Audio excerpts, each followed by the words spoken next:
When we think of the iconic weapons of World War II, a few come to mind. The American M-One Garand, the Soviet PPSH, or the German Karabiner 98K.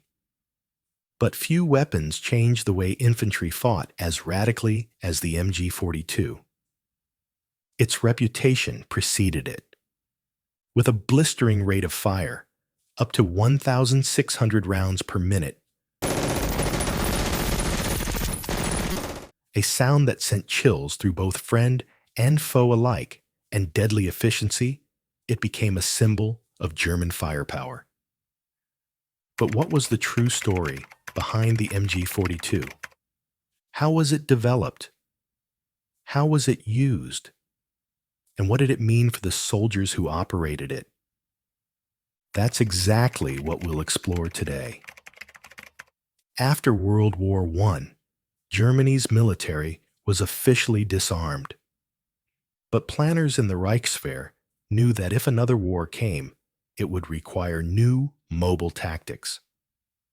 The old MG-08, a heavy, water-cooled machine gun, weighed over 40 kilograms, completely unsuitable for the fast-paced blitzkrieg strategies being envisioned. In the 1930s, new models appeared, the MG-13 and the MG-34. The MG-34 was the world's first true general-purpose machine gun, able to serve as both a light and heavy machine gun depending on its setup, but it was expensive and complicated to produce, about 150 man-hours per gun.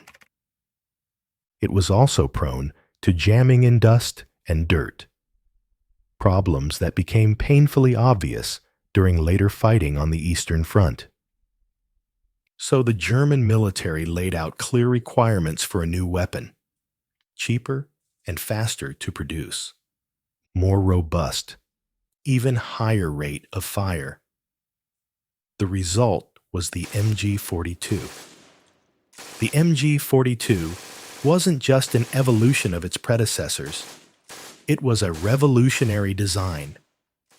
Here are the key specs. Caliber: 7.92 by 57 mm Mauser. Rate of fire: 1,200 rounds per minute. Feed system: belt-fed, typically 50-round drum or 250-round belt in ammo boxes. Weight: approximately 11.6 kilograms without tripod.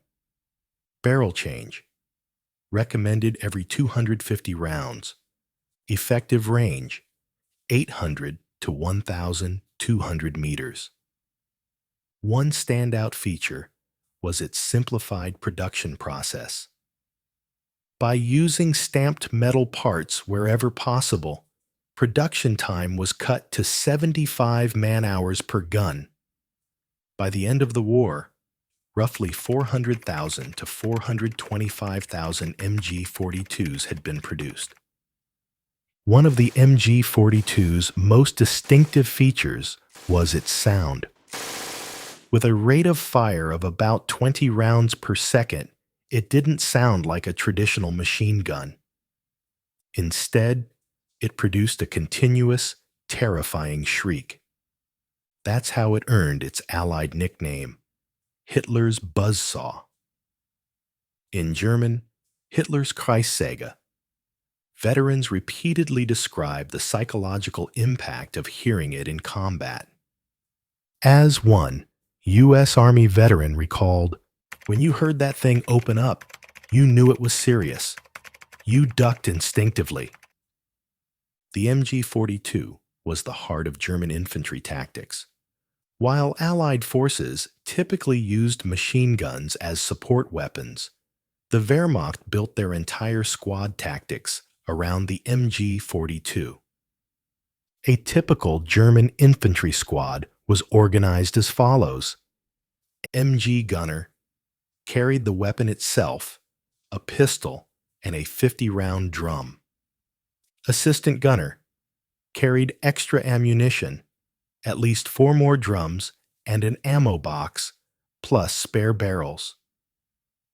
Ammo bearer carried additional ammo boxes and a rifle. In total, a squad carried roughly 1,800 rounds into battle. The remaining squad members, usually 5 to 7 additional riflemen, had the primary role of protecting and supporting the machine gun team. Despite its high rate of fire, German doctrine emphasized short bursts, usually 5 to 7 rounds at a time. This preserved the barrel and improved accuracy. Barrel changes were crucial. After about 250 rounds, the barrel needed to be swapped. Well-trained crews could complete this task in under 10 seconds, a vulnerable moment that enemy troops often tried to exploit. The MG-42 was incredibly versatile. It could be deployed in a variety of roles. Light, on a bipod for standard infantry assaults. Heavy, on the Lafette 42 tripod, with optics and automatic sweeping mechanisms for precise area-covering fire. Anti-aircraft, mounted on tripods against low-flying aircraft and paratroopers. Vehicle-mounted, on tanks, half-tracks, and even motorcycles with sidecars. In defensive positions, well-placed MG-42s could repel massive enemy attacks with ease. In offensive operations, they provided overwhelming suppressive fire. But as impressive as the MG-42 was, serving on its crew came at a terrible price.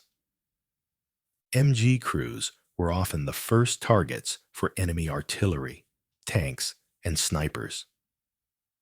Its distinctive sound immediately gave away their position. The psychological burden on MG gunners was enormous. While a typical infantryman might kill a dozen enemies over the course of the war, an MG-42 gunner could take hundreds of lives in minutes. One of the most infamous cases was Heinrich Sieverloh, an MG gunner at Omaha Beach. On D-Day, he reportedly fired over 13,000 rounds. The exact number of casualties is unknown. Estimates suggest several hundred. On the Eastern Front, MG gunners faced relentless human wave attacks. Many never recovered mentally from the experience. The MG-42 was also used in brutal reprisals against civilians. One notorious example, the Kragujevac massacre in Yugoslavia, October 1941. In retaliation for partisan attacks, more than 2,700 civilians were executed by German forces using MG-42s. One German soldier who refused to participate was executed on the spot. Many MG gunners suffered from severe post-traumatic stress after the war. At the time, their symptoms were usually dismissed as combat fatigue. Today, we recognize these as classic PTSD symptoms, flashbacks, nightmares, and overwhelming guilt. Some former gunners withdrew entirely from society, living in isolation.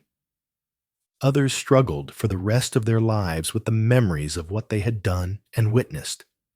Technically, the MG-42 was far ahead of its time. Its influence can still be seen in modern weaponry. The German MG-3, an almost direct descendant, now chambered in 7.62 by 51 mm NATO. The American M60, heavily inspired by the MG-42's design. The MG-42 is also a legend in pop culture. Its unmistakable sound continues to appear in countless films, TV shows, and video games.